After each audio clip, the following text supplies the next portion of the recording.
বৈষম্য বিরোধী ছাত্র আন্দোলনে রংপুরের আবু সাইদ হত্যার ঘটনায় মানবতা বিরোধী অপরাধের মামলার অভিযোগ আমলে নেওয়া শুনানি 10 জুলাই পর্যন্ত মুলতবি করা হয়েছে।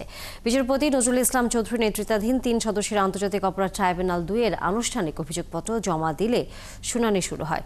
মামলায় 30 আসামির মধ্যে বেগম রোকেয়া বিশ্ববিদ্যালয়ের সাবেক ভিসি হাসিবুর রশিদ সহ 26 জনের বিরুদ্ধে গ্রেফতারি পরোয়ানা জারি করা হয়েছে। বাকি 4 আসামিকে এই মামলায় গ্রেফতার দেখানো হয়েছে। তারা বর্তমানে কারাগারে আটক আছে। এর আগে সকালে চিফ প্রসিকিউশন এই মামলায় 109 পৃষ্ঠার আনুষ্ঠানিক অভিযোগপত্র জমা দেন। শুনানিতে চিফ প্রসিকিউটর তাজুল ইসলাম জুলাই আন্দোলনে পটভূমি নিরস্ত্র ছাত্র জনতার শেখ হাসিনার নির্দেশনা, এই নির্দেশনা বাস্তবায়নে তার সরকারের মন্ত্রী, আইন শৃঙ্খলা বাহিনী এবং আওয়ামী লীগ, ছাত্রলীগ, যুবলীগের ভূমিকার বিস্তারিত তুলে ধরেন।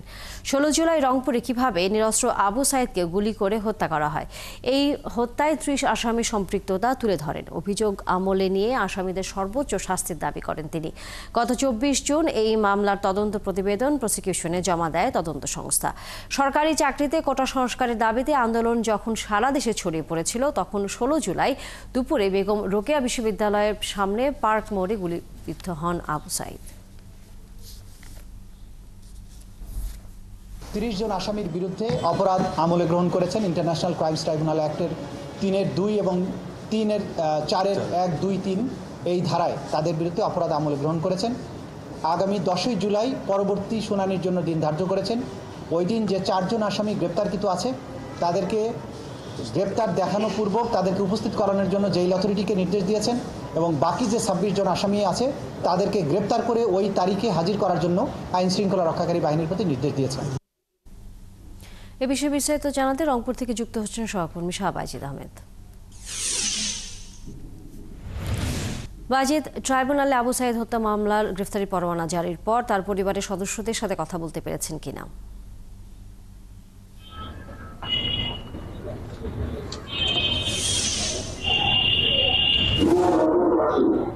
তানিয়া, আমি এখন যেখানে আছি বেগম রোকেয়া বিশ্ববিদ্যালয়ের যে প্রধান ফটক, যেটি আবু সাইদ গেট, শহীদ আবু সাইদ গেট এবং আবু সাইদ চত্বর, সেখানে দাঁড়িয়ে কথা বলছি আপনার সাথে। এবং একই সাথে আপনাকে জানাতে চাই যে এই রংপুরের সাধারণ মানুষের প্রতিক্রিয়া এবং তার পরিবারের প্রতিক্রিয়া।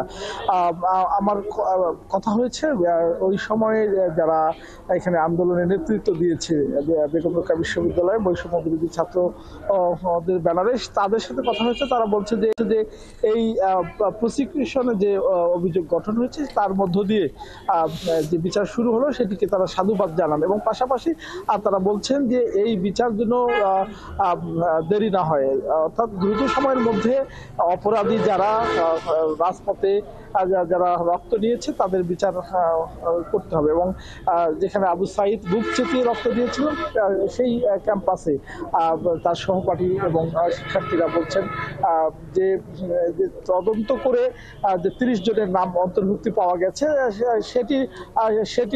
সেটি নিয়েই মূলত তাদের কথা রয়েছে এবং তদন্ত করে যারা এখনো পর্যন্ত গ্রেপ্তার হয়নি তাদেরকে গ্রেপ্তার করা হবে। আমরা 2-1 সাথে কথা বলে জানতে চাইবো এই যে আজকে প্রসিকিউশনে যে অভিযোগ গঠন হলো এবং 26 জনের বিরুদ্ধে গ্রেপ্তারি পরোয়ানা দিয়েছে, কি বলবেন সামগ্রিক?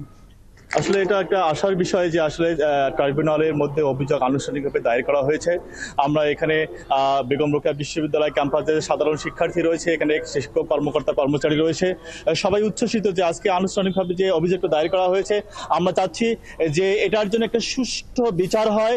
আমরা চাই যে আবু সাইদ হত্যাকাণ্ডের মধ্যে যে আওয়ামী সরকারের যে ফ্যাসিস্টরা এখানকার দোসররা যারা জড়িত ছিল তাদের জন্য উপযুক্ত আইনের মাধ্যমে এনে তাদেরকে যেন সঠিকভাবে বিচার করা হয়, যাতে বাংলাদেশের। শাহবাজিদ আহমেদ, আপনার মাধ্যমে আমরা সেখানে রংপুরের সাধারণ মানুষের কথা শুনছিলাম।